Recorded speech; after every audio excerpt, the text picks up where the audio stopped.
हे कृष्ण करुणा सिंधु दीनबंधो जगत्पते गोपेश गोपिकान्त राधाकान्त नमस्तुते तप्त कांचन गौरांगी राधे वृंदावनेश्वरी विश्वभारती देवी प्रणमामि लीलाचलनिवासाय नित्याय परमात्मने बलभद्र सुभद्राभ्यां जगन्नाथाय ते नमः। जय श्री कृष्ण चैतन्य प्रभु नित्यानंद श्री अद्वैत गदाधर श्रीवासादि गौर भक्तवृंद। हरे कृष्णा कृष्णा कृष्णा हरे हरे हरे राम राम राम हरे हरे। ओम नमो भगवते वासुदेवाय। ओम नमो भगवते वासुदेवाय। ओम नमो भगवते वासुदेवाय। ओम नमो भगवते वासुदेवाय। ओम नमो भगवते वासुदेवाय। ओम नमो भगवते वासुदेवाय। सब लोग मेरे साथ बोलिए। स्नान यात्रा देखी प्रभु पाइल बरसो। स्नान यात्रा देखी प्रभु पाइल बरसो। ईश्वरे अनवसरे पाइल महालोक। ईश्वरे अनवसरे पाइल महालोक। गोपी भावे प्रभु बिरहे बिहवल हैया। गोपी भावे प्रभु बिरहे बोले गोपी भावे प्रभु बिरहे बिहवल हैया। लालनाथ गेल प्रभु सभरे झरिया। बड़ा सुंदर चौपाई है, बयान जिसको बोलते हैं। आप सभी लोग आज भगवान जगन्नाथ के स्नान यात्रा में भाग लिए हैं। ऐसे स्नान यात्रा ज्येष्ठ पूर्णिमा को मनाया जाता है। ज्येष्ठ पूर्णिमा, ज्येष्ठ पूर्णिमा प्रभु जी बोल रहे थे कि आज भी है, तो यहाँ आज मनाया जा रहा है। ऐसे कल ज्येष्ठ पूर्णिमा है। कल के दिन भगवान जगन्नाथ का जन्मदिन है, जन्म उत्सव। आप लोग ध्यान देकर के सुनिएगा, क्योंकि भगवान का जो लीला है इसको जानना जरूरी है। जब तक हम जानेंगे नहीं तब तक पूरा आनंद नहीं ले सकते हैं, समझ नहीं सकते हैं। मैं देख रहा हूँ यहाँ सभी भक्त उत्साहित हैं, और मैं सोच रहा था कि कुछ भक्त अभिषेक करेंगे, कुछ नहीं करेंगे, तो मुझे बड़ा दुख हो रहा था मन में। तब तक प्रभु जी बहुत सुंदर बात बोल दिए। क्या बोले कि सभी लोगों को करना है, एक कलश इधर और दूसरा कलश उधर, और सभी लोग जब स्पर्श किए तो मुझे अच्छा लगा। इसके बाद में क्या हुआ कि जब प्रभु जी इधर वाले कलश लेकर के यहाँ आए, तो शुरू में जब डालना चालू किए तो मुझे फिर डर हो गया कि शायद सब पर जाएगा कि नहीं जाता। मैं मन ही मन सोच रहा था वहाँ। तब तक क्या हुआ, देखिए भगवान कैसे व्यवस्था करते हैं। वहाँ कलश गया और उसमें और जल मिलाया गया और सबको डाला गया। तो देखिए मैं एक एक चीज देख रहा था, इसमें बड़ा रहस्य है जो मैं अभी ये शब्द बोल रहा हूँ। भगवान सबसे प्रेम करते हैं, सभी लोगों के सेवा को भगवान स्वीकार करना चाहते हैं। समझ आ रहा है ना बात? प्रभु जी अभी बोल रहे थे, बड़ा सुंदर बात बोल रहे हैं। ध्यान देना चाहिए, कोई भी व्यक्ति बोलता है, भक्त बोलता है, तो एक एक शब्द महत्वपूर्ण होता है। शुरू में लग रहा था कि केवल धोती कुर्ता वाले ही अभिषेक करेंगे, मुझे भी यही लग रहा था, लेकिन मेरे मन में दुख हो रहा था कि आज भगवान जगन्नाथ इस धरा धाम पर सबके कल्याण के लिए आए हैं, सबके हित के लिए आए हैं। और क्या सभी भक्त नहीं करेंगे? लेकिन प्रभु जी देखिए कितना सुंदर व्यवस्था की, सबका भाग भगवान स्वीकार किए। इससे हम समझ सकते हैं कि भगवान हम लोगों के ऊपर कितना ध्यान देते हैं, कितना केयर करते हैं, लेकिन हम लोग उनके तरफ ध्यान नहीं देते हैं। यही अंतर है भगवान में और साधारण व्यक्ति में। अगर हम लोग कोई भी गलती करते हैं तो उस पर भगवान ध्यान नहीं देते हैं, लेकिन अगर हम कुछ कर रहे हैं उसको भगवान बड़े ध्यान से देखते हैं।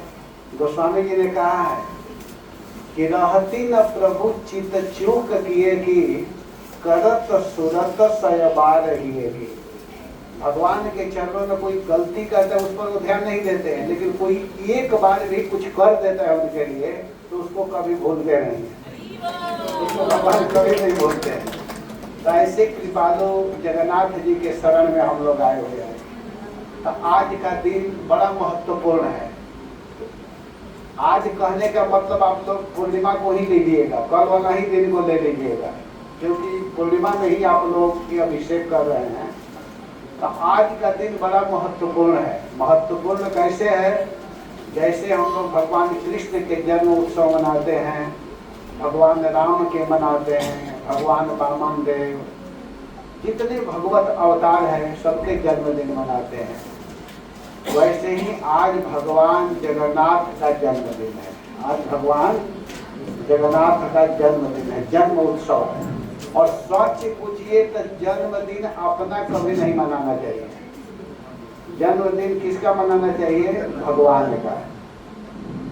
हम लोग अपने जन्मदिन को मना करके खुश होते हैं, जो कि रोज हम लोग काल के ओर बढ़ रहे हैं। जैसे कोई व्यक्ति जेल में जाता है, मान लीजिए कोई कैदी जेल में चला गया और 1 साल हो जाए तो खुश होकर कहे कि हमको जेल में आए 1 साल होगा, चलो आज भंडारा करते हैं। फिर दूसरा वर्ष हो गए तो कहे कि चलो 2 साल हो गया मुझको जेल में आए और भंडारा करने, केक काटना चाहिए, है कि नहीं? तो उसको क्या कहा जाएगा? वो उसको अच्छा कहा जाएगा कि मूर्ख कहा जाएगा? वैसे ही हम लोग भी एक बहुत भयंकर जेल में आए हुए हैं। यह संसार बहुत बड़ा जेल है, भव सागर, अशाश्वतम दुखालयम, इस संसार का नाम ही है। ये दुखमय संसार है और इसमें आकर के हम लोग खुश हो रहे हैं। जन्म वास्तव में मनाना चाहिए तो भगवान का मनाना चाहिए। भगवान श्री हरि का जन्मदिन मनाना चाहिए, जिसे आज का जन्मदिन है।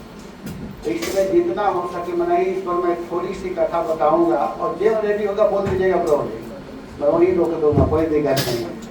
तो आप लोग ध्यान दे करके सुनिए। मैं 1 मिनट भी ज्यादा प्रवचन नहीं करूंगा, उधर जितना जल्दी करेंगे उतना ही जल्दी इधर बंद कर दूंगा, ठीक है? तो आप लोग प्रेम से आप लोग कथा सुनिए। बड़ा सुंदर तिथि है, इन सब तिथियों में हम लोग कथा सुन रहे हैं, बड़ा सौभाग्य का दिन है। तो देखिए यहाँ बड़ा महत्वपूर्ण है। सबसे पहले थोड़ा सा हम लोग कीर्तन करते हैं। जगन्नाथ स्वामी नयन पथगामी। मैं गायक नहीं हूँ इसलिए मैं अपने गति से गाऊंगा। अरे नयन पथगामी भव तुम्हें, जगन्नाथ स्वामी नयन पथगामी, नयन पथगामी भव तुम्हें। जगन्नाथ स्वामी नयन पथगामी, नयन पथगामी भव तुम्हें। जगन्नाथ स्वामी नयन पथगामी, नयन पथगामी भव तुम्हें।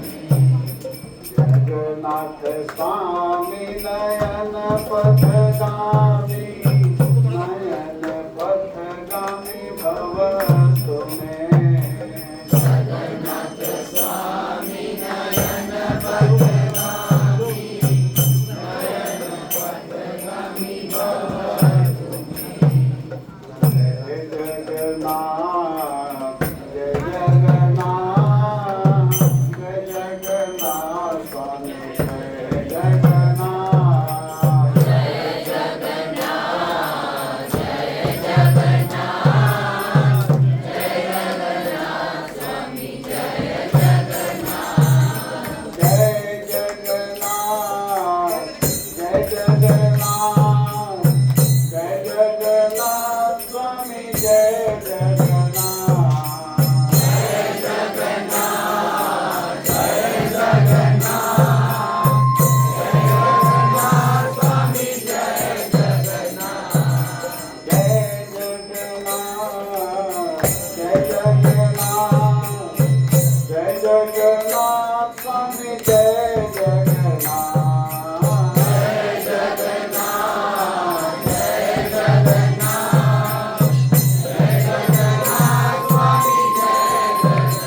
में गाए। तो आज को दिन को हम लोग स्नान यात्रा, देव स्नान और स्नान पूर्णिमा के नाम से हम लोग इसको जानते हैं। इसका 3 नाम है। क्या नाम है? देव स्नान।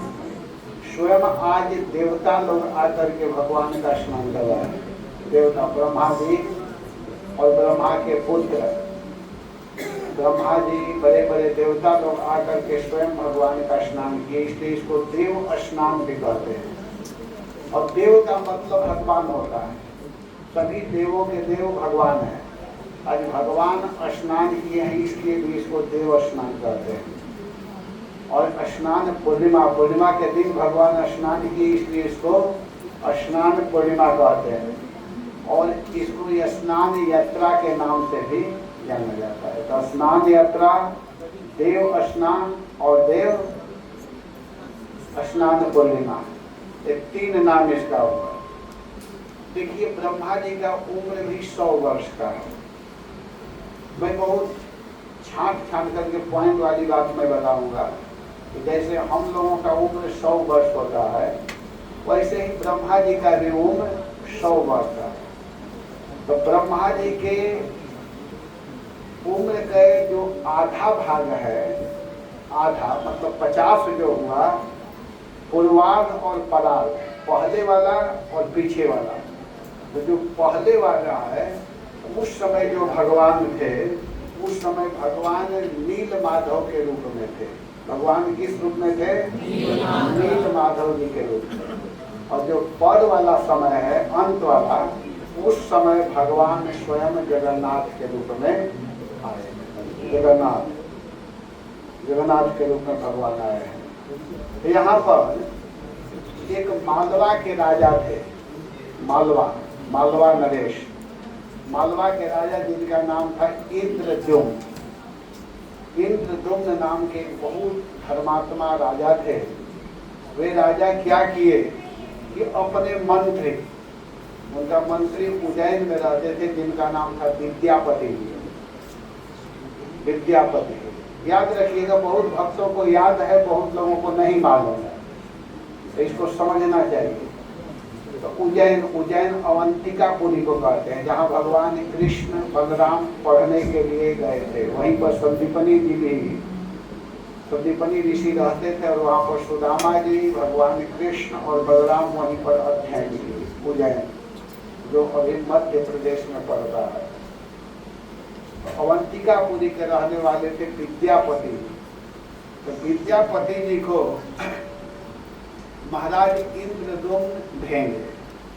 कहाँ वो भेजे? नीलाद्रि पर्वत, नीलांचल भेजते हैं। और वहां पर जब वो आए हैं, तो वहां पर एक कुंड है जिसका नाम है रोहिणी कुंड। रोहिणी कुंड, वहां बहुत सुंदर जल था। और वहीं पर भगवान नील माधव रहते थे। भगवान नील माधव वहां पर जब विद्यापति जी पहुंचे, उज्जैन से चल करके आने में कुछ समय लगा, और जब वहां पर पहुंचे तो वहां पर शबर जाति के लोग रहते थे। शबर एक जाति है। शबर जाति के लोग रहते थे। और उन शबर जातियों में मुख्य थे विश्वावसु जी। सब जातियों में एक प्रधान होते हैं, मुख्य होते हैं, जिसको आप राजा कह लेंगे, प्रधान कह लेंगे, मुखिया कह लेंगे। उन शबर जातियों में जो मुख्य थे, प्रधान थे, उनका नाम था विश्वावसु। तो विश्वावसु जी के पास मिले। और विश्वावसु जी जो थे, वे नील माधव का नित्य सेवा करते थे। जंगल में जा करके, वो जंगली लोग थे, जंगल में रहते थे। तो जंगल में जाकर के प्रतिदिन नील माधव का सेवा करते थे। तो जब वहां गए तो विद्यापति जी वहां पहुंचे। और वहां पहुंच करके विश्वावसु जी से सभी बात बताए। कहे कि देखिए, मैं राजा इंद्रद्युम्न के कहने से मैं यहाँ पर आया हूँ, और राजा दर्शन करना चाहते हैं भगवान का, भगवान को देखना चाहते हैं। आप कृपा करके दर्शन की व्यवस्था कराइए। तो उनके बात को सुन करके विश्वावसु जी कहते हैं विद्यापति जी से कि देखो अब नील माधव जी का दर्शन नहीं होगा, नील माधव जी लुप्त हो चुके हैं। हालांकि उन्होंने विद्यापति जी को भगवान नील माधव का दर्शन कराया, विद्यापति जी भगवान का दर्शन किए, नील माधव जी का दर्शन किए। नील माधव जी बहुत सुंदर रूप में है, बड़े सुंदर दिखाई दे रहे हैं, तो उनका वे दर्शन किए, उनको तो दर्शन किए, लेकिन विश्वावसु जी कहे कि अब राजा को दर्शन नहीं हो सकता है, आप जा करके बताना, क्योंकि वह अप्रकट हो गए हैं। परंतु हे विद्यापति, आप इस बात को राजा से मत कहना, अब मत बताना। कहे कि अगर हम नहीं बताएंगे, नहीं कहेंगे तो फिर राजा कैसे समझेंगे और कहेंगे कि दर्शन कराओ, तो फिर कैसे मैं दर्शन कराऊंगा, मुझे तो कुछ बताना पड़ेगा ना। तो विश्वावसु जी कहते हैं कि देखिए भगवान किसी न किसी रूप से अवश्य ही उनको दर्शन कराएंगे, दर्शन देंगे, राजा को दर्शन देंगे। और विद्यापति जी को उन्होंने, विश्वावसु जी ने भगवान का दर्शन कराया था। तो विद्यापति जी जो भगवान नील माधव का दर्शन किए, इतना आनंद आया भगवान को देख करके, उनके हृदय में आनंद का बाढ़ आ गया। जो व्यक्ति भगवान को देखा है वही समझ सकता है कि उसको कितना सुख मिलता है, कितना आनंद मिलता है।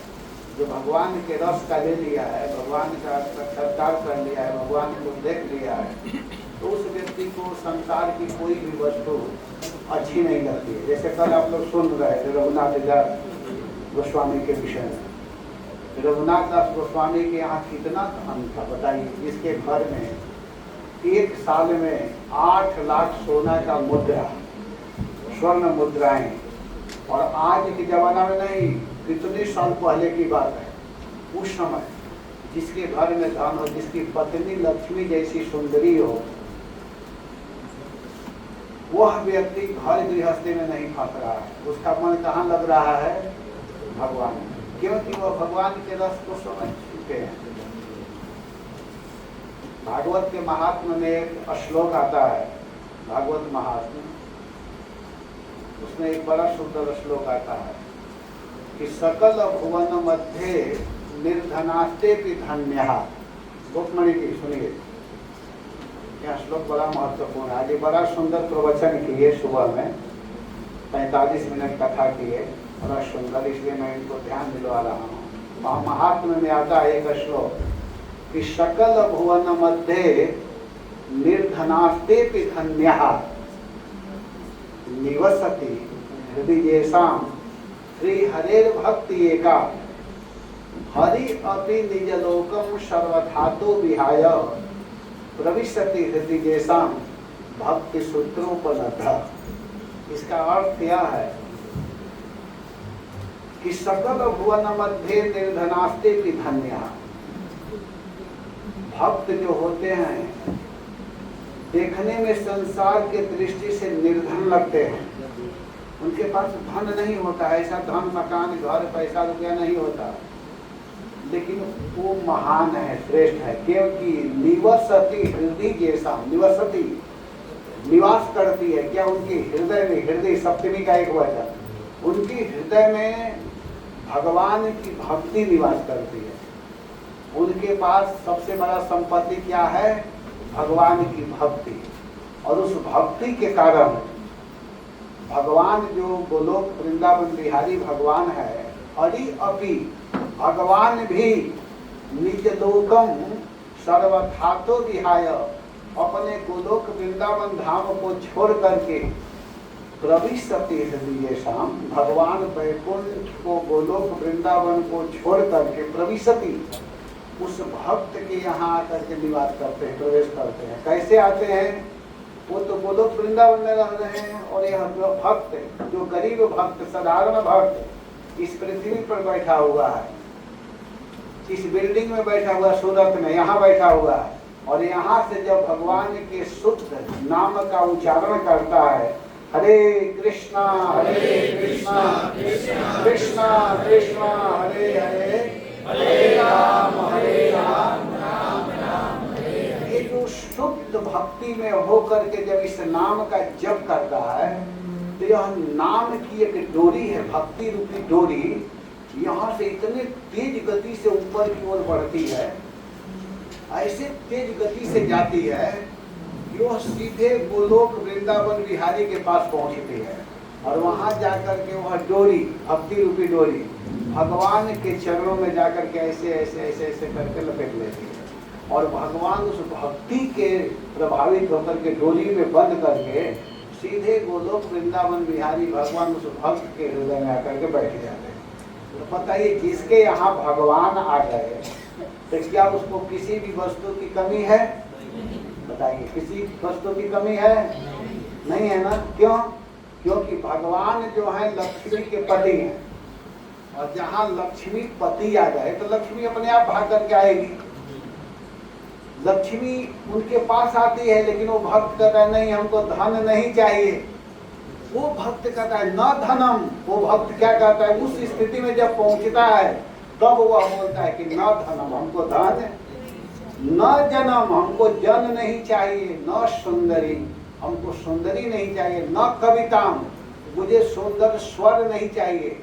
ज्यादा सुंदर गाने वाले भी खतरनाक होते हैं, वो फंस जाते हैं। तो कहता हमको सुंदर कंठ नहीं चाहिए कि लोग आकर कह रहे प्रभु आपने तो बड़ा सुंदर गाया। सब लोग कहे कि आप खराब कथा किए, ज्यादा अच्छा कहने पर भी गड़बड़ हो जाता है। कहे कि प्रभु जी आपकी कथा भगवान अच्छा है, लेकिन आपका स्वर अच्छा नहीं। तो अच्छा है, कम से कम घमंड तो नहीं न होगा। न सुंदरी न कविता, ये सब नहीं चाहिए। क्या चाहिए कि मुझे जन्मनी जन्मनी स्वरी तो तार भक्ति अहैतु की त्वरी, हमको अहैतु की भक्ति चाहिए। अहैतु की का मतलब ही होता है बिना हेतु, बिना कारण, बिना लोभ, बिना लोभ की भक्ति हो। तो ये कब आएगा, जब व्यक्ति भगवान का शुद्ध भजन करने लगता है। तो आज विद्यापति जी की स्थिति क्या हुआ कि विद्यापति ने जब भगवान का दर्शन किया, नीलमाधव को देखा, उनके हृदय में आनंद आ रहा है, आनंद में विह्वल हो गए। और वह इतने आनंद में थे कि इंद्र नीलमणि से बना हुआ वह विग्रह नीलमाधव का था। विश्वावसु ने कहा कि जानते हैं महाराज, इस विग्रह को अभिषेक करने के लिए, जल चढ़ाने के लिए, सेवा करने के लिए स्वर्ग लोक से प्रतिदिन सूर्य आते हैं, चंद्रमा आते हैं, और ये लोग प्रतिदिन आकर के रोज सेवा करते हैं। और वहाँ से भोग लेकर के आते हैं, सुंदर सुंदर प्रसाद लेकर के आते हैं भोग लगाने के लिए। विश्वावसु जी रोज देखते थे, क्योंकि जो सेवा करता है उसको सब कुछ दिखाई देता है। तो कहते हैं कि रोज आते हैं, भोग लगाते हैं। और भगवान नीलमाधव को एक बड़ा सुंदर माला पहनाया गया था। जब विश्वावसु जी विद्यापति, हरे कृष्णा, हरि बोल, हरे कृष्णा माता जी, आप जल जाइए, ध्यान मत कीजिए, ध्यान देकर सुनिए। भगवान नीलमाधव जी माला पहने हुए थे, ठीक है ना। नीलमाधव भगवान माला पहने हुए थे। तो विश्वावसु जी विद्यापति जी को कहते कि जो माला आप देख रहे हैं ना, ये माला देवता लोग ला करके भगवान को पहनाए, और उसी माला को निकाले। पुजारी थे, पूजा करते थे, प्रकट रूप से वो पूजा करते थे। तो पुजारियों का अधिकार है भगवान के गले से माला निकालने का। अभी देख रहे थे ना, पुजारी लोग तुरंत माला निकाल रहे थे, पहना रहे थे, निकाल रहे थे। जनरल भक्त थोड़े जाकर के निकालेंगे, वो अधिकार केवल पुजारियों का होता है। तो विश्वावसु जी उस माला को निकाले, और निकाल करके उस माला को विद्यापति जी को दिए, कहे कि लीजिए और इस माला को ले जाकर के राजा को दीजिएगा। बड़ा सुंदर माला। वो माला कभी मुरझाने वाला नहीं है, क्योंकि स्वर्ग से देवता लोग लेकर के उस माला को आए थे। और उस माला को लेकर के अवंतीपुर उज्जैन में विश्वावसु जी गए। विद्यापति जी उस माला को लेकर के वहां पर गए, और इसके बाद में उन्होंने बताया कि हे महाराज ये माला लीजिए, ये डायरेक्ट भगवान का माला है। अब इतना सुन करके राजा इंद्रदुम्न तुरंत ठान लिए कि अब हमको वहां चलना है, हमको नीलाद्रि चलना है, नीलांचल जाना है। तो जब चले तो उनके साथ बहुत लोग, सभी लोगों को लेकर के चलिए, हाथी घोड़े आदि से चल दिए। और वहां से जब चले तो ज्येष्ठ पंचमी को राजा इंद्रदुम्न गए। जब वहां ज्येष्ठ पंचमी के दिन पहुंचते हैं, ज्येष्ठ पंचमी के दिन, तो वहां गए तो नील माधव भगवान का दर्शन नहीं हुआ, क्योंकि भगवान अब उस रूप में नहीं थे, उनका दर्शन नहीं हुआ। और जब दर्शन नहीं हुआ तो राजा बड़े दुखी हुए। भगवान के दर्शन की इच्छा से गए हैं, लेकिन आज प्रभु का दर्शन नहीं हो रहा है, तो भगवान के दर्शन के बिना वे दुखी हो गए। हाय हाय हाय हाय, मैं कितना अधम हूँ, मैं कितना नीच हूँ कि मुझे प्रभु दर्शन नहीं दिए। खूब रो रहे थे, दुखी हो गए। उसी समय नारद जी वहां पर आ गए। अरे नारायण नारायण नारायण नारायण नारायण नारायण नारायण नारायण नारायण।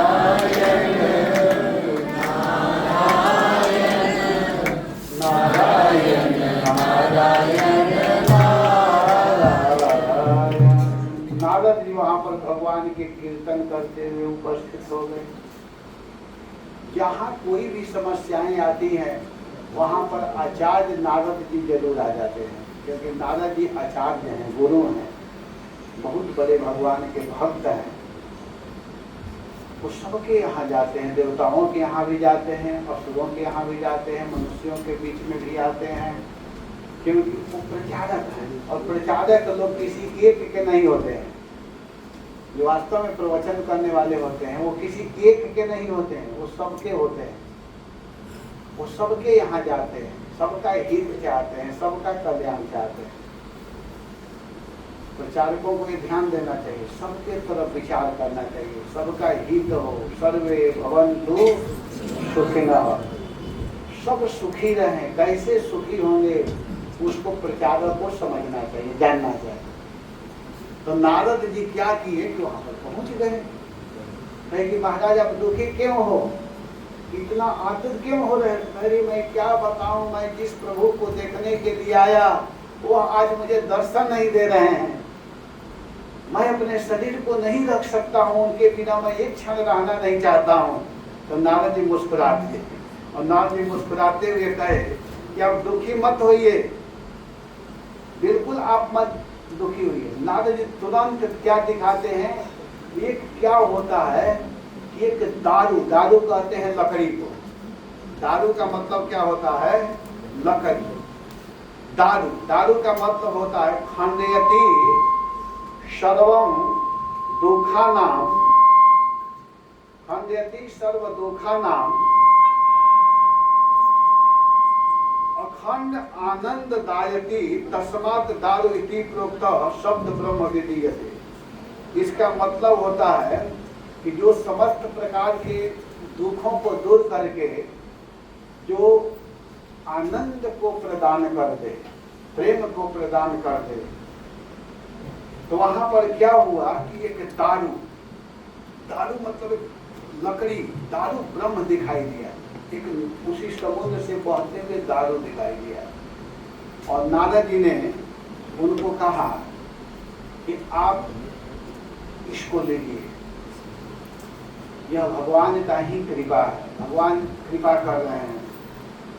तो उस समय क्या हुआ कि वहां पर विद्यापति जी आदि सब लोग थे वहां पर, विश्वावसु जो वहाँ सबर जातियों में जो प्रधान थे, तो वे लोग सबके सहायता से वहाँ पर स्वयं विश्वकर्मा जी आए। विश्वकर्मा जी उस दारू, दारू मतलब लकड़ी, जो लकड़ी था उसको दिया गया और कहा गया कि इसको आप लीजिए। और उसी समय विश्वकर्मा जी स्वयं एक बढ़ई के रूप धारण करके, जो लकड़ी का सुंदर बनाते हैं जिसको बढ़ई बोलते हैं, क्या यहाँ क्या बोलते हो? इंग्लिश में हो गया कर्मकार, कारपेंटर, कारपेंटर जो लकड़ी का काम करते हैं, उसी रूप में आए। इस कथा को अलग ढंग से सजा करके कहा जाता है। मैं तो सीधा सीधा भाषा में समझा रहा हूँ आप लोगों को, जिससे सबको समझ में आ जाए। तो स्वयं विश्वकर्मा जी ही थे। विश्वकर्मा कौन है? देवताओं के बढ़ाइए, वो कारपेंटर है देवताओं के। तो स्वयं आए रूप को बदल कर आए, तो कहा गया कि भाई आप इसको कुछ कीजिए। कहे कि ठीक है मैं इसको बनाऊंगा, लेकिन आप लोग ध्यान देना। ध्यान क्या देना है कि मैं जब बनाऊंगा तो यहाँ कोई आएगा नहीं।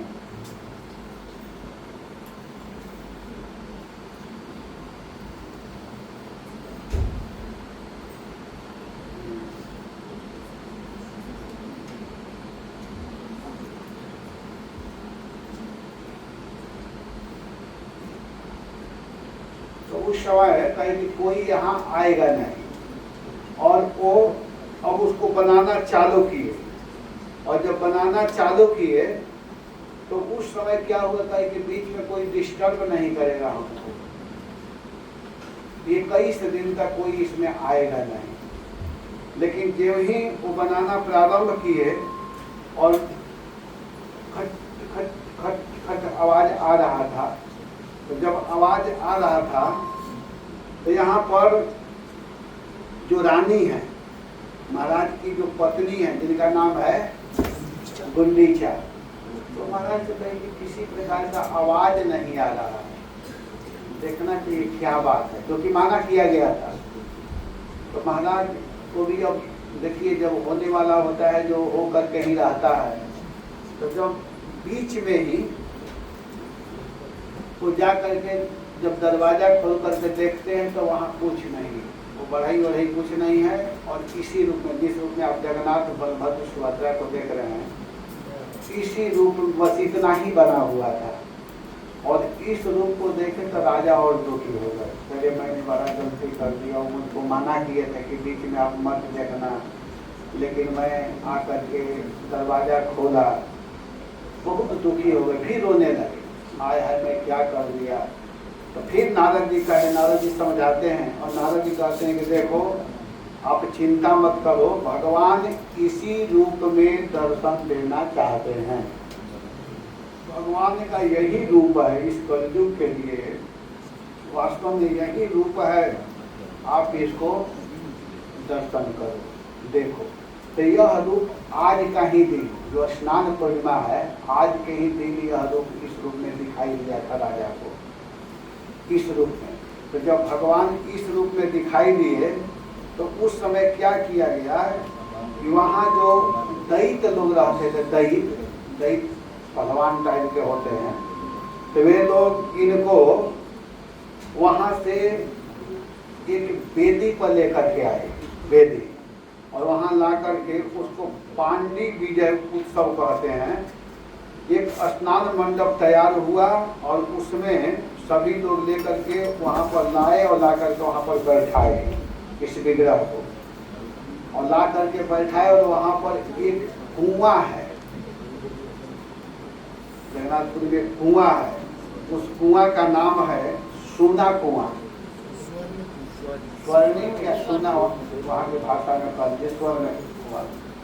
तो उस कुआं से सोने और तांबे के कलश में, जो सोना और तांबा से मिश्रित जो कलश है, 108 कलश, 1-2 नहीं, 108 कलश में, जो सोने और तांबे के कलश होते हैं, उस 108 कलश में जल भर करके सबर वंश के जो लोग हैं, वे लोग क्या किए कि जल लेकर के, उस कुएं से जल लेकर के विश्वावसु वे लोग अपने मुख को ढक करके, जो जल ला रहे हैं, तो जल लाते समय इतना ध्यान दे रहे हैं कि किसी प्रकार का श्वास भी उस जल में न जाए हम लोगों का।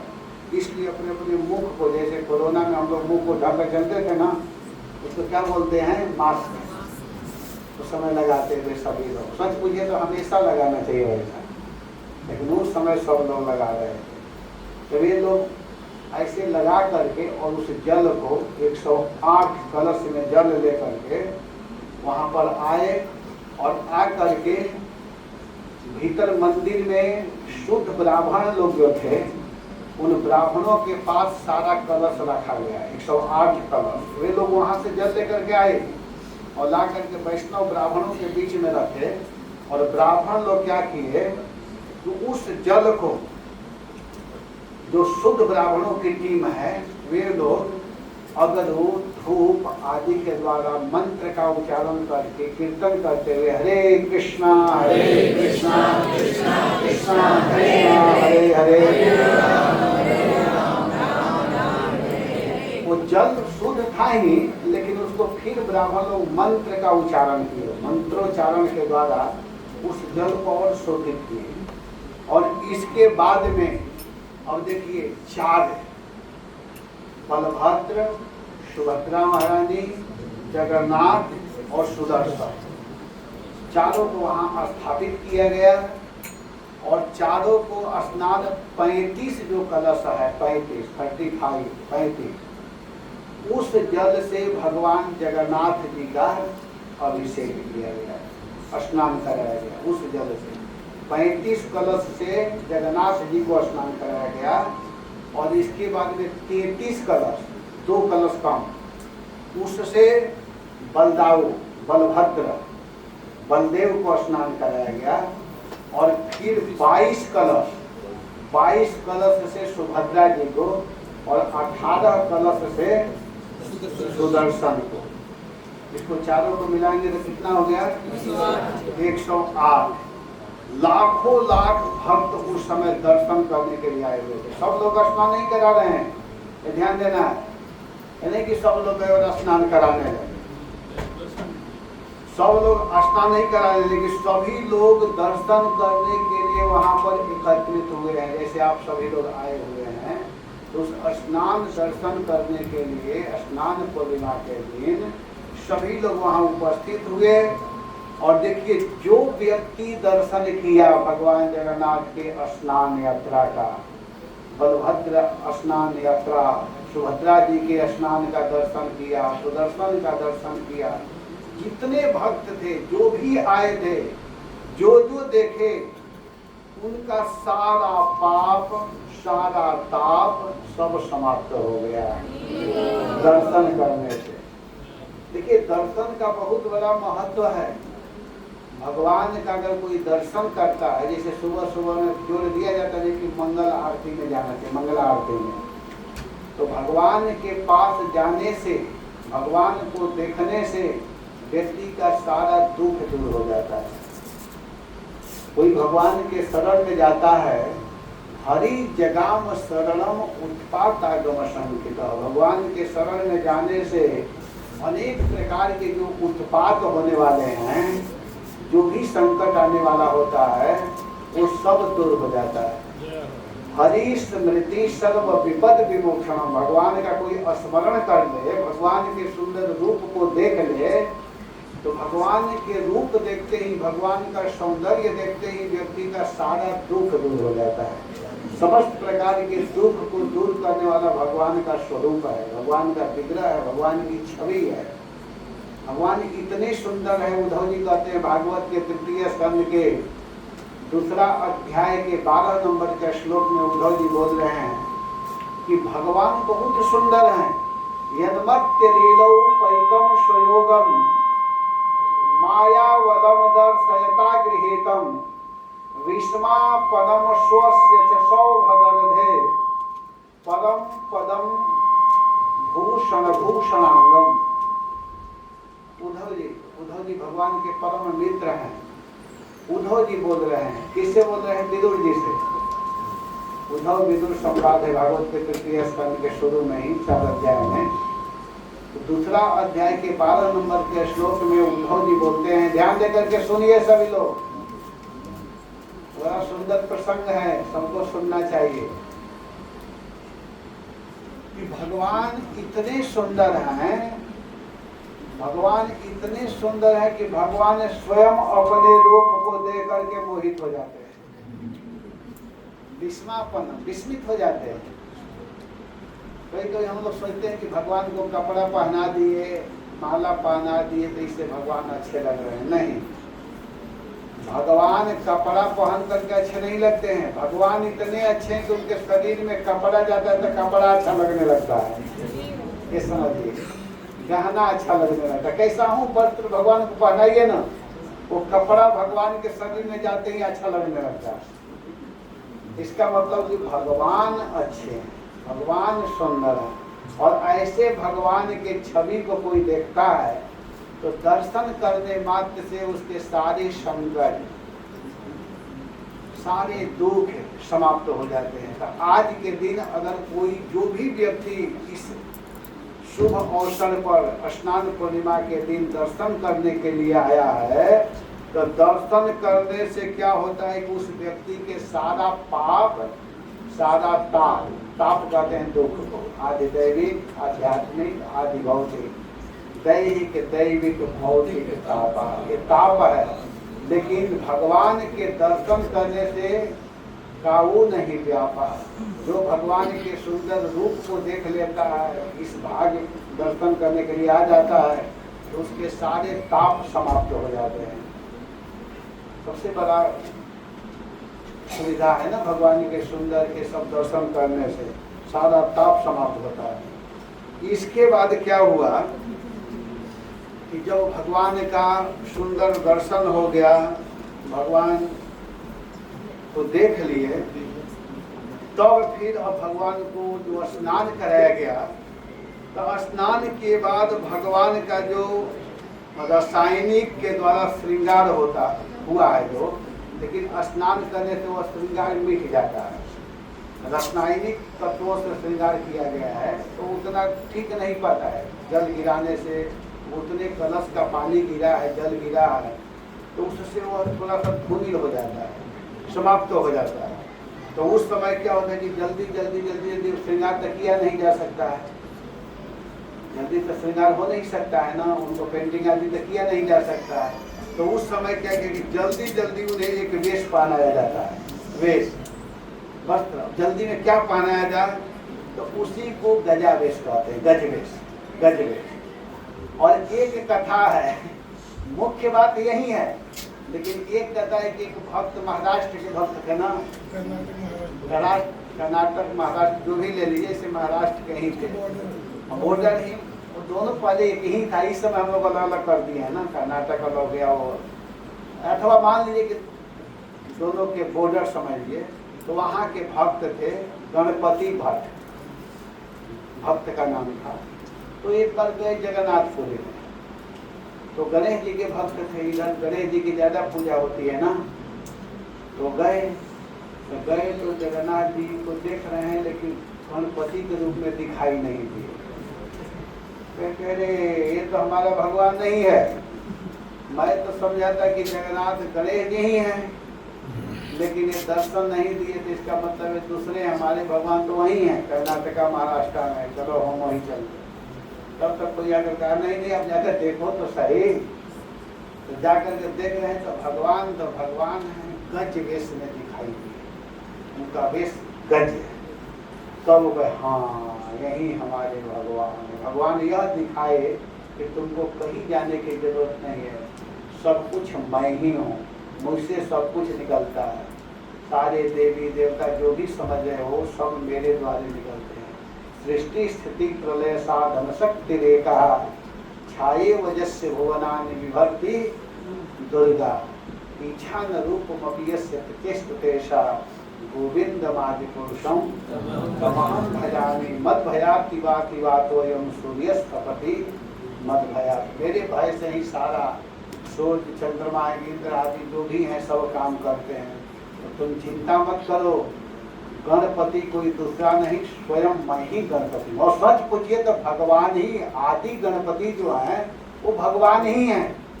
क्योंकि आप लोग सुने होंगे कि शंकर जी के विवाह में भी गणेश जी की पूजा की गई, आप लोग कथा सुने हैं ना। तो शंकर जी के लड़के गणेश जी की जिसकी बात करते हैं कि गणेश जी हैं, अगर उस गणेश की अगर आप बात करेंगे तो शंकर जी का विवाह ही नहीं हुआ है, तब तक गणेश जी कहाँ से आ गए भाई बताइए। तो वास्तव में जो गणेश जी है वास्तव में वो भगवान ही हैं, भगवान गणेश जो हैं वो भगवान स्वयं गणेश ही हैं। अब इसकी कथा बहुत लंबी है, अलग है, उसमें हमको नहीं कहना है, उधर नहीं फंसना है। कोई कोई तो फंस जाते हैं सब में। तो जितना बताया जा रहा है उतना ही समझिए कि स्वयं भगवान कुछ भी बन सकते हैं। भगवान जब नंदा नाई बन सकते हैं तो क्या गणेश जी नहीं बन सकते हैं? बताइए। भगवान नाई बन गए थे, नंदा के रूप में बन करके दुर्योधन की सेवा की है, तो भगवान गणेश भी तो बन सकते हैं। तो भगवान गण वेश में जगन्नाथ जी दर्शन दिए हाथी के वेश में।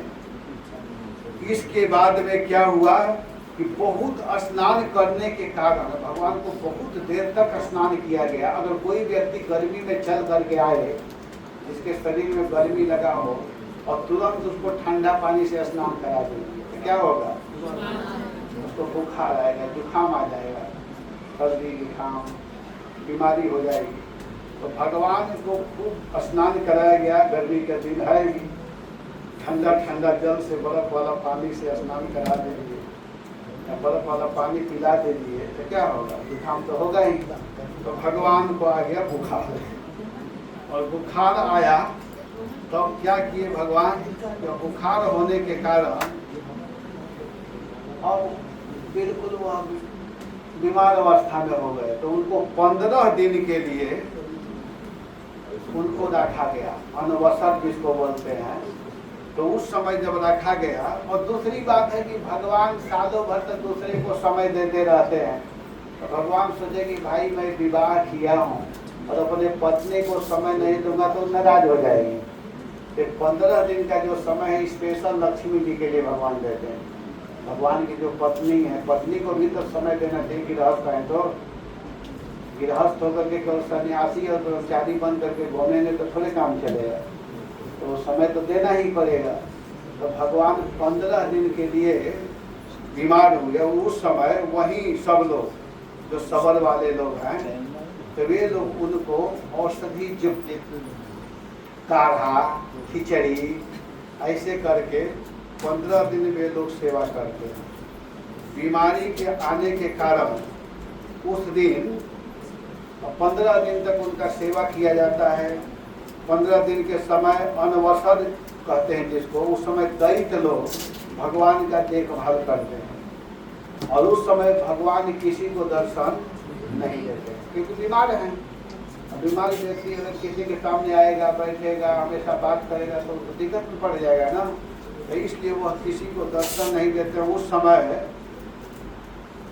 वे लोग सेवा में लगे रहते हैं। वही दैत्य लोग जो विश्वावसु के वंशज लोग हैं, वे लोग उनका सेवा देख रेख करते हैं। जो रोगी को जैसे खिलाया जाता है वैसे ही काढ़ा, औषधि युक्त चीज, खिचड़ी, ये सब उनको खिलाया जाता है भगवान। तो उस समय भक्त लोग कहाँ जाते हैं? तो उस समय भक्त लोग क्या करते हैं कि अलारनाथ चले जाते हैं। जगन्नाथपुरी से दूरी पर एक जगह है अलारनाथ। महाप्रभु भी उस समय 15 दिन तक सीधे अलारनाथ में चले जाते। सच पूछिए तो उस समय जगन्नाथ स्वयं अलारनाथ में ही प्रवेश किए रहते हैं। उस समय अलारनाथ का अगर कोई दर्शन करता है तो समझिए कि वह जगन्नाथ जी का ही दर्शन कर रहा है। जगन्नाथ जी में और उनमें उस समय अंतर नहीं रहता है। तो इस प्रकार भगवान 15 दिन तक वहाँ पर निवास करते हैं, रहते हैं। और जो 15 दिन बीमारी के रूप में रहते हैं, तो उस समय क्या होता है कि भगवान जो स्नान किए हैं उनका जो श्रृंगार आदि जो मिटा हुआ है, तो 7 दिन मतलब 2-2 दिन में एक श्रृंगार किया जाता है, एक रंग को। तो ऐसे करके 2-2 दिन करने के कारण 2-2 दिन एक प्रकार के रंग के द्वारा उनको श्रृंगार किया जाता है। तो 7 दूनी कितना हुआ? 14। और एक दिन और स्पेशल उनको सब कुछ क्लियर किया जाता है। इसके बाद में उनको फिर 15वां दिन, 15 दिन जब हो जाता है तो 15 दिन के बाद 16वें दिन उसको एक दिन पहले नेत्र उत्सव मनाया जाता है, नेत्र उत्सव। और उसके बाद में फिर रथ यात्रा का उत्सव मनाया जाता है। तो ये सब कथा है यहाँ पर। और उस समय भगवान चैतन्य महाप्रभु भी जगन्नाथपुरी से सीधे अलारनाथ में जाते हैं और अलारनाथ में जा करके भगवान का वहाँ अलारनाथ जी का नित्य दर्शन करते हैं, वहीं जप करते हैं, अपना भजन करते हैं। तो उस समय प्रायः करके सभी भक्त लोग जो 15 दिन का समय होता है जगन्नाथपुरी में दर्शन न करके सब लोग अलारनाथ के लिए जाते हैं। और उनका जब अंगराग होता है और जब भगवान दर्शन देते हैं तो उस समय भगवान का जो शरीर होता है, भगवान का जो रूप होता है, नव यौवन उत्सव मनाया जाता है और नए प्रकार से भगवान का सुंदर रूप दिखाई देता है। इस प्रकार स्नान उत्सव को विधि विधान से मनाया जाता है। और देखिए 15 दिन के बाद जब 16वां दिन जब रथ यात्रा होता है तो उस समय रथ कैसा बनाया जाता है, किस तरह के होते हैं, इसका भी वर्णन करें कि रथ का नाम क्या है और पहिए। यहाँ कह रहे हैं कि बलभद्र जी का जो रथ होता है उसका नाम है तालध्वज, तालध्वज। और उसके जो पहिए होते हैं 14 होता है। और सुभद्रा का जो है उसको देवदलन कहते हैं, देवदलन, उसके 12 होते हैं। और जगन्नाथ जी का जो होता है उसको नंदी घोष बोलते हैं, नंदी घोष। और उसके 16 होता है। और उसमें कौन बैठते हैं, उसकी ऊंचाई कितना होता है, तो कह रहे हैं कि जो बलभद्र जी जो हैं तालध्वज नाम का जो रथ है उस पर बलभद्र और भगवान रामकृष्ण उस पर बैठते हैं। और वह होता है 47 फुट ऊंचा होता है, 47 फुट।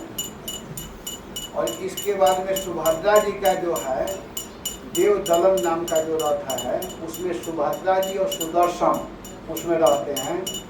और वो उसका ऊंचाई होता है 43 फुट। और इसके बाद में जो जगन्नाथ जी हैं इनके रथ का नाम है नंदी घोष। तो उसमें जगन्नाथ एवं मदन मोहन और वह 50 फुट का होता है। तो इस प्रकार 50, 47 और 43 एक क्रमशः रथ तैयार किया जाता है। और उस रथ को रथ यात्रा के दिन भक्त लोग जा करके भगवान जगन्नाथ, बलभद्र, सुभद्रा महारानी को ले करके सभी लोग खींचते हुए भक्तों के बीच में भगवान जाते हैं और जा करके दर्शन देते हैं। यह बड़ा सुंदर उत्सव है, इसको हम लोगों को समझना है और इसके लिए धूमधाम से तैयारी करना चाहिए। कि कहने में कभी कभी दुख भी होता है, कभी कभी लगता है कि भक्त लोग मांगते हैं, कहते हैं कि आप लोग कुछ सहयोग करो, कुछ दो। लेकिन भक्त जो होते हैं ना वो गुरु होते हैं, आचार्य होते हैं। वो सोचते हैं, विचार करते हैं कि बेचारा विषय भोग में फंसा हुआ जीव है, जिसको जैसे तैसे किसी भी तरह से भगवान के सेवा में लगाया जाए, उसके शरीर भगवान के सेवा में लगे, उसका धन भगवान के सेवा में लगे, उसका मन, उसका परिवार सभी लोग भगवान के सेवा में लगे। तो कोई भी कार्य करने में धन की आवश्यकता है, रुपया की आवश्यकता है, पैसा की आवश्यकता है। तो उस धन को अगर हम भगवान के सेवा में लगाएंगे तो अति उत्तम माना जाएगा। और यह सौभाग्य हम लोग को मिल रहा है। भगवान हम लोगों के ऊपर विशेष कृपा है। सबके धन को, सबके संपत्ति को, सबके शरीर को भगवान अपने सेवा में स्वीकार नहीं करते हैं। जो बड़े भाग्यशाली लोग होते हैं, जो महत्पुरुष होते हैं, उन्हीं के धन को भगवान अपनी सेवा में लेते हैं। तो अभी अब कल से भगवान बीमार हो जाएंगे, भगवान बीमार होंगे तो हम लोगों को भगवान के स्वास्थ्य सही रहे, उसके लिए हम लोगों को ज़्यादा से ज़्यादा कथा, कीर्तन, जप ये सब करना है। और करते हुए धन एकत्रित करना है। क्यों एकत्रित करना है कि जब भगवान स्वस्थ होकर के निकलेंगे तो उनको खूब सुंदर ढंग से सूरत के शहर में घुमाया जाएगा। जो इधर का एरिया है जितना दूर में घुमाना हो, तो उसके लिए प्रभु जी बोल रहे थे। हमको नहीं बोले हैं कि आप प्रभु जी अनाउंस कीजिएगा, वो खुद कहेंगे। लेकिन मैं सुना कि 8 लाख रुपया का खर्च है। आप लोग इतना उत्साहित है कि आज है क्या, उससे भी ज्यादा एकत्रित हो जाएगा। उससे क्या होगा कि वो भगवान की सेवा में जाएगा, भगवान के सेवा में लगेगा, तो उसके लिए उत्साहित होना चाहिए। और भगवान जगन्नाथ के लिए प्रसाद की व्यवस्था होनी चाहिए पर्याप्त। प्रसाद का बड़ा महत्व है, भगवान में और भगवान के प्रसाद में कोई अंतर नहीं है। भगवत प्रसाद, जो प्रसाद है, प्रसाद का मतलब जानते हैं क्या होता है? प्रसाद 3 शब्द है उसमें, प्रसाद 3 है। प्र माने प्रभु, सा माने साक्षात, द माने दर्शन। प्रसाद अगर कोई ग्रहण करता है, प्रसाद को खाता है, तो समझिए तो साक्षात भगवान का दर्शन करता है। क्यों? यह भोजन नहीं है, यह चावल नहीं है, यह रोटी नहीं है, यह दाल नहीं है। चावल दाल रोटी के रूप में नहीं देखना है, इसको भगवान के सामने रखा जाता है, उसमें तुलसी पत्र डाला जाता है, और जब भगवान उसको स्वीकार करते हैं तो उस भोग को, उस चावल दाल रोटी को भगवान अपने जैसा बना देते हैं। भगवान की दृष्टि पड़ते ही, भगवान की दृष्टि जिस पर पड़ जाती है, ये सब बात जो मैं कर रहा हूँ पूछूंगा आप लोगों से कि मैं क्या क्या बताया हूँ, इसलिए ध्यान दे करके सुनिएगा। भगवान की दृष्टि जिस पर पड़ती है, पड़ जाती है दृष्टि जिधर, भगवान की दृष्टि जिधर पड़ती है, पड़ जाती है दृष्टि जिधर, हंसने लगती है सृष्टि उधर। भगवान की दृष्टि पड़ते ही सब कुछ हंसने लगता है। यह चावल चावल नहीं रह जाता है। इसके ऊपर एक कथा है।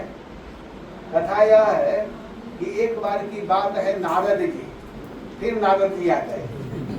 एक बार की बात है, नारद जी कहाँ गए? वैकुंठ। एक बार मैंने एक ही बार नहीं, वो हमेशा जाते थे, लेकिन एक बार क्या हुआ कि वैकुंठ गए थे, और वैकुंठ गए थे तो कुछ दिन वहां रुक गए, और रुके तो लक्ष्मी जी की सेवा स्पेशल की है, माता जी के सेवा में लग गए। तो जब सेवा इतना प्रेम से किए तो माँ लक्ष्मी प्रसन्न हो गई, और लक्ष्मी जी प्रसन्न होकर के नारद जी से कही, बेटा तुमको जो चाहिए मुझसे मांग लो, आज मैं तुम पर खुश हूँ। बेटी आप पैर इधर मत करो, कथा के समय नहीं किया जाता है। तो क्या है कि लक्ष्मी जी नारद जी से क्या बोली कि बेटा आज तुमको जो चाहिए मांग लो, मैं दूंगी, मैं तुम्हारे सेवा से खुश हूँ। सेवा से देखिए व्यक्ति किसी को बस में कर सकता है। सेवा एक ऐसा चीज है, सेवा भजन का मतलब ही होता है सेवा। भजन किससे बना है? भज सेवायाम धातु से भजन बना है। कोई सोचे कि हम सेवा ना करें और भगवान को प्राप्त कर लेंगे, कदापि नहीं। भजन का अर्थ ही होता है सेवा। भजती, भज सेवायाम। तो लक्ष्मी जी की सेवा इतने नारद जी अच्छे से की है कि लक्ष्मी जी कही आज तुमको जो चाहिए मांगो। क्या चाहिए? तो नारद जी कहे कि माँ मैं जो मांगूंगा वो आप दोगी। तो लक्ष्मी जी हाँ देने के लिए ही तो मैं कह रही हूँ, मांगो क्या चाहिए। तो माँ अगर देना चाहती हो ना तो जो भगवान जिस प्रसाद को खाते हैं डायरेक्ट वो हमको दे दो, मैं उसी को लेना चाहता। और लक्ष्मी जी स्वयं, क्योंकि भगवान मना किए थे कि मेरा जूठा किसी को नहीं देना, किसी को नहीं देना। भगवान बोले हैं कहाँ पति मना कर रहे हैं और यहाँ भक्त वही डिमांड कर दिया, और लक्ष्मी जी दुखी हो गई। देखा मैं क्या करूं, बड़ा समस्या में फंस गई, लेकिन ठीक है तुम यहाँ रहो, प्रतीक्षा करो। और लक्ष्मी जी उदास है, भगवान की दृष्टि अपने पत्नी पर पड़ी गई। देवी तुम उदास क्यों हो? ला करके भोग लगा रही है, खिला रही है। भगवान ने नहीं कारण तो बताओ कि तुम उदास क्यों हो, उदासी का कारण क्या है? तो लक्ष्मी कही मैं क्या बताऊं, मैं अपने आप फंस गई नारद के बातों में आकर के। क्या समस्या है बताओगी तभी ना। तब बताई कि मेरा सेवा बहुत दिन नारद किया, मैं प्रसन्न होकर तो उसको कही कि तुम मांगो जो चाहिए, तो वो आपका जूठन प्रसाद मांग रहा है और आपने मना किया है। तो मैं क्या करूं, इसीलिए मैं दुखी हूँ। भगवान कहे कि चिंता मत करो, जब मेरी दृष्टि इधर न पड़े उस समय तुम मेरे भोग को दे देना। नारद तो भोग लगा, और इसके बाद में लक्ष्मी जी जब भगवान अपने दृष्टि को दूसरे तरफ किए थे तब ले जा करके वो नारद जी को दे दी। और नारद जी उस प्रसाद को जब ग्रहण किए तो उनमें दिव्य आनंद, ऐसे तो हमेशा आनंद में रहते ही थे, और भगवान के नाम गाते हुए, नाचते हुए, कीर्तन करते हुए वैकुंठ से नारद जी चले और सीधे कैलाश में आए, जहाँ भोले बाबा शंकर जी। वहाँ आए तो नाच रहे हैं। आज के नृत्य उनका अलग ढंग से है, बड़े आनंद में खूब नाच रहे हैं। तो शंकर जी कहते हैं कि भाई नाचने वाला तो काम मेरा है, आज तुम इतना नाच रहे हो, बात क्या है? इतना प्रसन्न दिखाई दे रहे हो नारद, इतना खुश कभी तुम नहीं दिखाई देते थे जो आज दिखाई दे रहे हो। मैं जानते हैं क्यों नाच रहा हूँ, आज डायरेक्ट में भगवान का प्रसाद खाया हूँ, डायरेक्ट भोग लगा हुआ प्रसाद मुझे मिला है, राजभोग मिला है, राजभोग। तो शंकर जी कहे कि मुझको भी चाहिए थोड़ा सा। तो मैं कहे यही तो बात है, समय खा लिया अब नहीं है। शंकर जी कहे नहीं मुझको चाहिए। अब नारद जी कहे मैं क्या करूं? तब तक नारद जी की दृष्टि पर उनके नाखून में छोटा सा चावल का तिनका लगा हुआ था। भी लो और उसको लेकर के देती। और शंकर जी जब उसको खाए जा रहे हैं, अब क्या पूछना, शंकर जी भी नाचना चालू किया। शंकर जी का नृत्य बड़ा खतरनाक तांडव नृत्य करने लगे, ऐसे नाचने लगे कि अब पृथ्वी भी डगमग डगमग करने लगी, पहाड़ कैलाश हिलने लगा। लक्ष्मी कही अरे स्वामी जी इतना जोर से नाच रहे हैं, क्या बात है? बड़ा खुश भी है और बड़ा भयंकर नृत्य कर रहे हैं। तो बताए कि आज मैं जाएंगे भगवान का प्रसाद ग्रहण किया। अब जो उनकी पत्नी पार्वती जी हैं वो बोले कि हमको भी चाहिए, अब कहाँ से दें, कहीं कि अब तो है नहीं। तो बड़ी दुखी हो गई, और ऐसी दुखी हुई कि अब वो दुखी होकर के बैठ गई क्रोध अवस्था में। अब शंकर जी समझा रहे हैं, समझ नहीं रही हैं, नारद जी समझा रहे हैं, सारे देवता लोग लगे, कोई नहीं समझा पाया। अंत में भगवान के पास यह सूचना पहुंची। तो भगवान आए, और भगवान आ करके पार्वती जी से पूछे कि आप क्यों नाराज हो, क्या बात है? तो बताइए कि प्रभु हमको आपका प्रसाद चाहिए। तो भगवान कहे ठीक है मैं प्रसाद की व्यवस्था करता हूँ, आप खुश हो जाओ। कहे कि नहीं, हमको केवल अपने लिए नहीं चाहिए, देखिए माँ है ना, माता जी सबके लिए सोचती हैं। तो वो कह रहे कि केवल मुझको नहीं, मैं चाहती हूँ कि सबके लिए यह व्यवस्था हो। ये नहीं कि केवल आप मुझको दे दिए मैं खुश हो गई, ये बात नहीं है, सबके लिए चाहिए। तब भगवान कहे कि इसके लिए तो स्पेशल हमको अवतार लेना पड़ेगा, स्पेशल रूप ग्रहण करना होगा।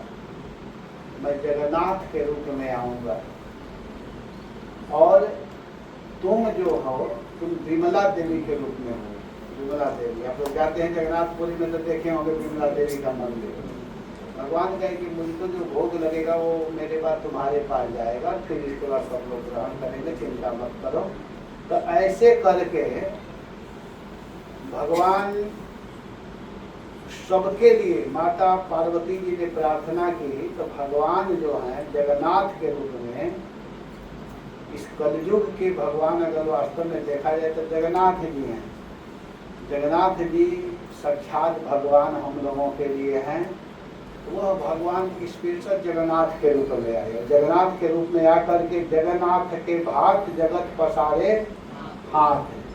जगन्नाथ जी का जो भात है उसके लिए सारा जगत हाथ पसारता है। तो उस भात की भोग लगाई गई, और उस भात से, उस चावल से भगवान जगन्नाथ प्रसन्न होते हैं जो जितना भोग लगाता है। तो यहाँ पर रथ यात्रा का जो महोत्सव किया जाएगा, तो भात बनाने में पैसा लगेगा कि नहीं लगेगा? हैं? भात बनाना है, सब्जी बनानी है, चावल दाल और भी आइटम भगवान, स्वीडिश है, कुछ मिठाई बनेगी, मिठाई अनेक प्रकार की मिठाई, सुंदर सुंदर खाजा बनाइए, मतलब सब आप लोग हमसे ज्यादा नाम जानते हैं, सभी लोगों को पता है। तो वो सब बनाने के लिए क्या चाहिए? धन चाहिए, लक्ष्मी। और लक्ष्मी के लिए मांगना न पड़े, बार बार कहना न पड़े, अपने आप देना चाहिए। कहना जी कि प्रभु लिख लीजिए मेरा नाम। कल प्रभु जी एक सेवा दे रहे थे, कोई हाथ नहीं उठा रहा था। पता नहीं, मैं सोचा कौन लाएगा, कौन लाया तब जब ये रोहन बाबू और विद्याश बाबू ये दोनों जाकर के ब्रिज के ऊपर से इनको रास्ता बना के दे दिया, 70 फुट लंबा ब्रिज के ऊपर से भर के लाए बाल्टी। बताइए इतना बड़ा काम जो भी लाए हैं ना, बहुत बड़ा कार्य किए हैं भगवान के लिए, करना चाहिए। मैं यही तो बात रोज बता रहा हूँ, शास्त्रों में यही बताया गया कि हम लोग अपने परिवार के लिए दिन रात मर रहे हैं। क्या भगवान के लिए आज थोड़ा सा वैसा कर दिए होते तो क्या हो गया होता? शरीर समाप्त थोड़े हो गया होता। लेकिन नहीं, हम नहीं करेंगे। बड़ा मेहनत है, बड़ा झंझट है। झंझट मतलब कुछ नहीं है, इसको हमें समझे कि वो हमारा काम प्रभु जी समझे, वो जैसे भी व्यवस्था कराए, इनका काम है, ये मेरा काम नहीं है। और इसी को समझाने के लिए हम लोग आते हैं कि नहीं, यह सबका काम है, यह किसी एक व्यक्ति का काम। प्रभु जी रोज अनाउंस करते हैं, किसी किसी को सुनने में खराब नहीं लगता होगा कि क्या रोज घुमा करके वही मांगने वाली बात ला रही है। ये अपने लिए नहीं मांग रहे हैं, इनके पत्नी बच्चों को कमी नहीं है खाने पीने के लिए। ये नहीं कि आपको पैसा लेकर के अपने पत्नी बच्चों को खिला रहे, नहीं। ये सारा धन लगाएंगे भगवान को और सारा फिर आप लोगों को ही बांट देंगे।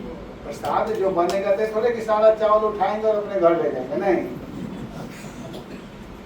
सब बांट दिया जाएगा। तो इसके लिए भगवान के लिए उत्साहित होना है और उत्साहित होकर के सहयोग करना चाहिए।